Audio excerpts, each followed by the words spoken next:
Hey everybody, जैसा कि आप सभी जानते हैं कि एनटीए यूजीसी नेट 2020 के सेशन 1 की एग्जामिनेशन डेट्स बहुत ही जल्दी अनाउंस होने वाली हैं। तो आज के इस वीडियो में मैं आपके साथ शेयर करने जा रही हूँ अपनी खुद की प्रिपरेशन स्ट्रैटेजी कि किस तरीके से सिर्फ एक महीने की प्रिपरेशन में मैंने जेआरएफ क्वालिफाई किया है और मैंने कोई भी कोचिंग नहीं की। तो अगर आपको लगता है कि बहुत ज़्यादा कठिन सिलेबस है, बहुत वास्ट कोर्स है, बहुत मुश्किल एग्जाम है, तो ऐसा बिल्कुल मत सोचिए। एग्जाम बहुत ही ईजी है, डूएबल है। अगर मैं कर सकती हूँ तो आप भी कर सकते हैं। इस पॉइंट ऑफ टाइम पे सबसे इम्पॉर्टेंट चीज़ ये है कि जो हम पढ़ाई कर रहे हैं, जो हम एफर्ट्स लगा रहे हैं, वो एक सही डायरेक्शन में लगाए। क्योंकि पढ़ते तो सभी लोग हैं, लेकिन अल्टीमेटली सक्सेसफुल वही हो पाते हैं जिनके एफर्ट्स एक सही डायरेक्शन में होते हैं। तो आज की वीडियो में मैं कुछ आइडियलिस्टिक या बड़ी बड़ी बातें नहीं करने वाली हूँ। मैं आपको प्रैक्टिकल ट्रिक बताऊंगी और छोटी छोटी टिप्स दूंगी, जिस वजह से आपकी प्रिपरेशन और ज़्यादा इफेक्टिव हो जाएगी और डेफिनेटली आप एक महीने की प्रिपरेशन में ही अपना पूरा एग्जाम क्लियर कर सकते हैं। कॉन्फिडेंस रखिए, पॉजिटिव रहिए और बहुत सारा पानी पीजिए, क्योंकि बहुत ज़रूरी है। चाय और कॉफ़ी से बेटर काम करता है पानी, इसलिए पानी बहुत ज़्यादा पीजिए और मेरे वीडियो को एंड तक देखिए। मैं हूँ प्रांजल, आप देख रहे हैं प्रैक्टिकल लर्निंग। चलिए स्टार्ट करते हैं आज की स्ट्रैटेजी।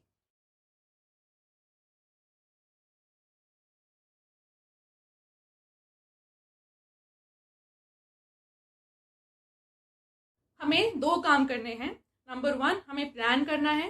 नंबर 2, उस प्लान को इम्प्लीमेंट करना है। प्लानिंग में हमें सबसे कम टाइम देना है। मैक्सिमम 2 to 3 आवर्स में आपका पूरा प्लान हो जाएगा। कैसे, मैं बताती हूँ। सबसे पहले आप पूरा सिलेबस निकाल लीजिए, उसका प्रिंट आउट ले लीजिए या फिर उसे एक नोटबुक में नोट कर लीजिए, जैसे भी आप कंफर्टेबल हो। पेपर 1 और पेपर 2 का सारा सिलेबस अपने आंखों के सामने रखिए, हार्ड कॉपी में, पेपर पे। अब आपको इस पूरे सिलेबस को कैटेगराइज करना है 3 पार्ट्स में, कैटेगरी ए, बी और सी। ए कैटेगरी में वो टॉपिक्स रखिए जिनके लिए आप बहुत ज़्यादा कॉन्फिडेंट हैं, जो आपको लगता है कि ये तो मुझे आता है, मैं इसे कर लूँगा, या फिर जो बहुत इजी टॉपिक्स हैं और कम टाइम में कवर हो सकते हैं। बी कैटेगरी में वो टॉपिक्स रखिए जिनमें आप मॉडरेटली कॉन्फिडेंट हैं, जिनमें आपको लगता है कि ये मुझे थोड़ा थोड़ा आता है, थोड़ा थोड़ा नहीं आता है, जिसमें आपका कंडीशन एक बीच वाला है। वो टॉपिक्स को आप रखिए बी कैटेगरी में। अब आइए सी कैटेगरी में। सी कैटेगरी में वो टॉपिक्स रखिए जो आपको बिल्कुल नहीं आते हैं, आपको कोई कॉन्फिडेंस नहीं है, आपको समझ में नहीं आते हैं या फिर बहुत टफ लगते हैं। सिलेबस को कैटेगराइज करने के बाद अब आपको देखना है कि आपके पास क्या क्या स्टडी मटेरियल अवेलेबल है, क्योंकि इस पॉइंट ऑफ टाइम पे आप नोट्स नहीं बना सकते हैं। इतना टाइम नहीं है कि आप नए सिरे से सारे नोट्स बनाएं। तो आपके पास जो स्टडी मटेरियल ऑलरेडी है, आपको उसी में मैनेज करना है। आपको उसी में से देखना है कि क्या इंपॉर्टेंट है और क्या इंपॉर्टेंट नहीं है। और अगर कोई टॉपिक ऐसा है जिसके लिए आपके पास मटेरियल नहीं है, तो उसे कहीं से इकट्ठा करने की कोशिश करें। और इस बात का ध्यान रखें कि आप बहुत ज़्यादा हैवी, बहुत वास्ट या बल्कि मटेरियल इस समय ना उठा लें, क्योंकि इस पॉइंट ऑफ टाइम पे इंपॉर्टेंट है कि हम एग्जाम पॉइंट ऑफ व्यू से पढ़ें, ना कि किसी टॉपिक में एक्सपर्ट बनने की कोशिश करें।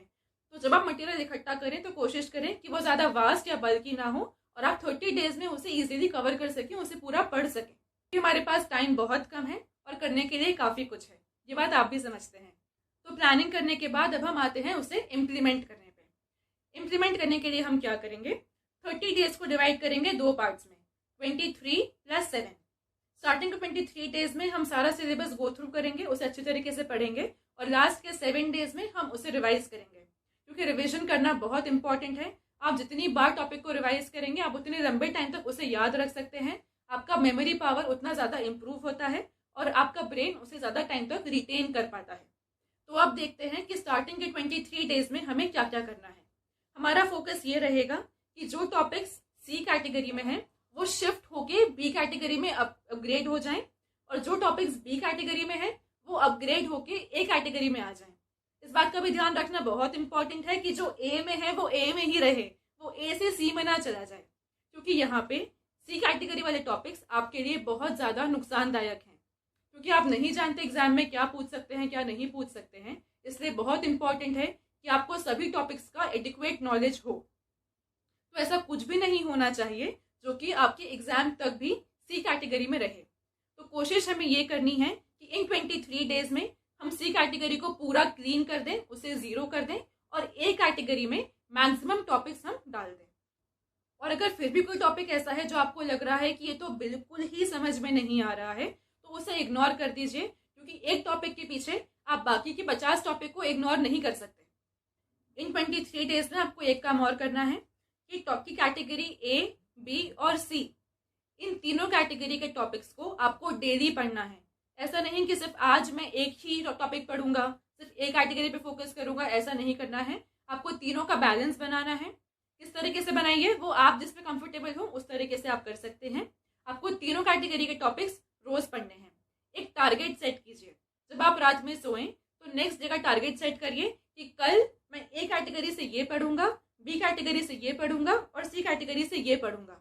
और जब तक वो टारगेट सेटिस्फाई नहीं होता है तब तक आपको भी सेटिस्फाई नहीं होना है। टारगेट पूरा होने के बाद ही आपको चैन की सांस लेनी है और रिलैक्स करना है, क्योंकि अगर आप टारगेट बेस्ड स्टडी नहीं करेंगे तो आपका सिलेबस कभी कंप्लीट नहीं हो पाएगा। टाइम लेके नहीं पढ़िए कि 10 घंटे हो गए, 8 घंटे हो गए तो अब मैं उठ जाता हूँ, ऐसा नहीं करिए। जब तक आपका पोर्शन, जब तक आपका टारगेट पूरा नहीं होता तब तक उसे पढ़ते रहिए। आपको मोटिवेशन अपने आप आता रहेगा कि हाँ मैं टारगेट डिसाइड किया है तो मुझे उसे अचीव करना है। क्योंकि अगर आप इन छोटे छोटे टारगेट्स को अचीव करेंगे तो ही आप अपना बड़ा target, that is the net exam, उसको अचीव कर पाएंगे।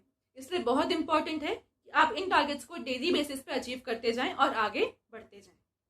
अब मैं आपको बताती हूँ कि सी कैटेगरी टू बी और बी कैटेगरी टू ए में अपग्रेड कैसे करना है।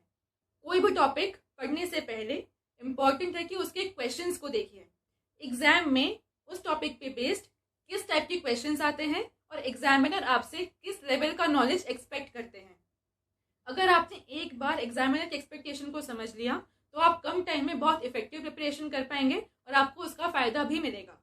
तो पढ़ते वक्त आपको सबसे पहले क्वेश्चंस का पैटर्न समझना है, उनका टाइप देखना है, एग्जामिनर की एक्सपेक्टेशन समझना है, उसके बाद आपको टॉपिक डिटेल में पढ़ना है और उसके बाद आपको फिर से उन सारे क्वेश्चंस को सॉल्व करना है।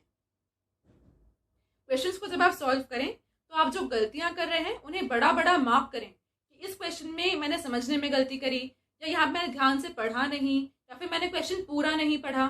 इन गलतियों को मार्क करें, किसी रेड पेन से या फिर हाईलाइटर से उसे एक कुछ नोटेशन देते हैं, उस अकॉर्डिंगली मार्क करें, ताकि आप जब आखिरी के 7 डेज में रिविजन करें तो आपको तुरंत ही दिख जाए कि मैंने प्रैक्टिस करते समय ये गलती करी थी और ये गलती एग्जाम में रिपीट ना हो। क्योंकि बेटर है कि आप प्रैक्टिस सेशन में गलतियां करें ना कि एग्जाम में। इसके साथ ही आप डेली बेसिस पे अपना ABC एनालिसिस रिपीट करते जाइए और आप देखेंगे कि बहुत ही जल्दी आप C से B में शिफ्ट हो रहे हैं और B से A में शिफ्ट हो रहे हैं।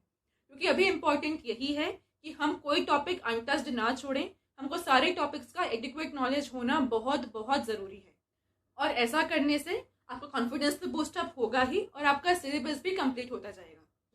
मैं आपको एक टिप और देना चाहूँगी जो कि यूजुअली हम इग्नोर कर देते हैं, हमें पता है लेकिन फिर भी हम उस पर ज़्यादा ध्यान नहीं देते। मैं आपको बताना चाहूँगी, जब आप पढ़ाई करें तो उसे ज़ोर ज़ोर से बोल के पढ़ें, रिसाइट करके पढ़ें। क्योंकि क्या होता है, अगर आप साइलेंटली पढ़ रहे हैं तो उसको आप रीड कर रहे हैं और आपके माइंड में वो इन्फॉर्मेशन सिर्फ एक बार प्रोसेस होती है।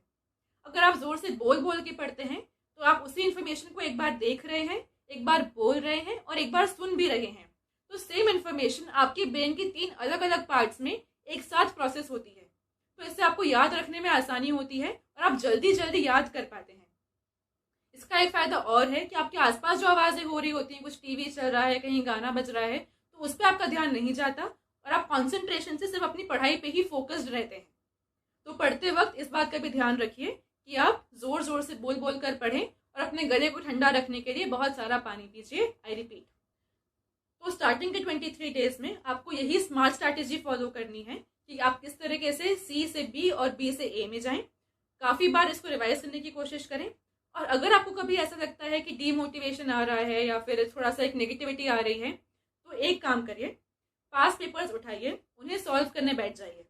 आप ये रियलाइज करेंगे कि आप काफ़ी ज़्यादा एक्यूरेसी से उन्हें सॉल्व कर पा रहे हैं।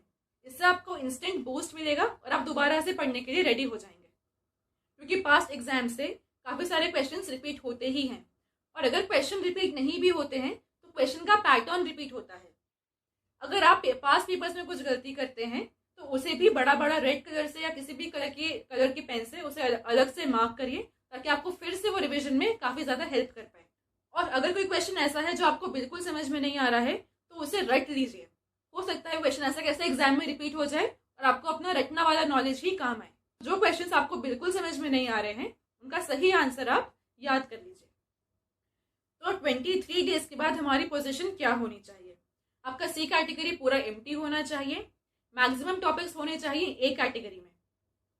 आप कुछ पास पेपर सॉल्व कर चुके हैं, अपनी मिस्टेक्स को मार्क कर चुके हैं। अब हम आते हैं आगे की 7 डेज की स्ट्रैटेजी पे। तो अब इन आखिरी के 7 दिनों में हमें क्या क्या करना है। सबसे पहले आप पूरे कोर्स का दोबारा से रिवीजन करेंगे। रिवीजन कैसे करेंगे? टारगेट सेट करके, टाइम सेट करके नहीं, टारगेट बेस्ड रिवीजन करेंगे। जो क्वेश्चंस आपने मार्क किए हैं कि आपको पहले सॉल्व करते नहीं आए थे, या फिर आपने जो जो गलतियां की थी उन्हें आपको दोबारा देखना है, ताकि वो गलती एग्जाम में जाके वापस से ना हो। जितनी बार हो सके उतनी बार रिवीजन करने की कोशिश करना है। मैं आपको एक और बहुत ही इंपॉर्टेंट बात बताना चाहती हूँ कि जैसे ही आपका एडमिट कार्ड आए और आपको मालूम पड़े कि आपकी एग्जाम कौन सी शिफ्ट में है, तो आप अपना बॉडी क्लॉक अकॉर्डिंगली सेट कर लीजिए। आपकी एग्जाम जिस टाइम पे है, आप कोशिश करिए कि उस पर्टिकुलर टाइम पीरियड में आपका ब्रेन बहुत ज़्यादा एक्टिव है।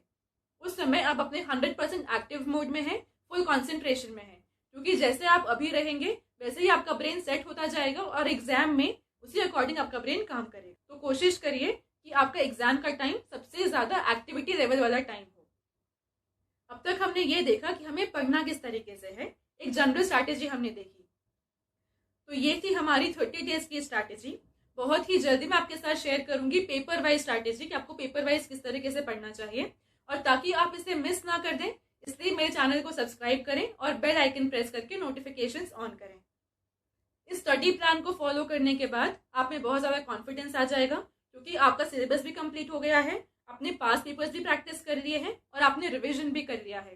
साथ ही आपने ये भी देख लिया है कि आपकी कहाँ कहाँ गलती हो रही है और आपने उसको भी सुधारने की कोशिश पूरी तरह से की है। तो अब आप एग्जाम के लिए पूरी तरीके से रेडी हैं। टारगेट बेस्ड स्टडी करिए, छोटे टारगेट्स बनाइए, डुएबल टारगेट्स बनाइए, उन्हें पूरा करिए, तभी जाके आप अपने नेट एग्जाम का बड़ा टारगेट अचीव कर सकते हैं, क्योंकि छोटी छोटी नदियों से ही सागर बनता है और आपके छोटे छोटे एफर्ट्स ही आपको सक्सेसफुल बनाएंगे। तो ये थी मेरी खुद की स्ट्रैटेजी जो आपके साथ आज मैंने शेयर की है, और इसे ही यूज़ करके मैंने JRF क्वालिफाई किया है। और मुझे लगता है कि अगर आप इसी तरीके से ईमानदारी से इस स्ट्रैटेजी को फॉलो करेंगे तो आप भी डेफिनेटली ही एग्जाम क्वालिफाई कर पाएंगे। अपने आप पे कॉन्फिडेंस रखिए, पॉजिटिव रहिए, और अगर आपको मेरा वीडियो पसंद आया हो तो इसे लाइक करें और कमेंट भी करें। जल्द ही मिलते हैं अगले वीडियो में, तब तक के लिए टेक केयर, बाय बाय।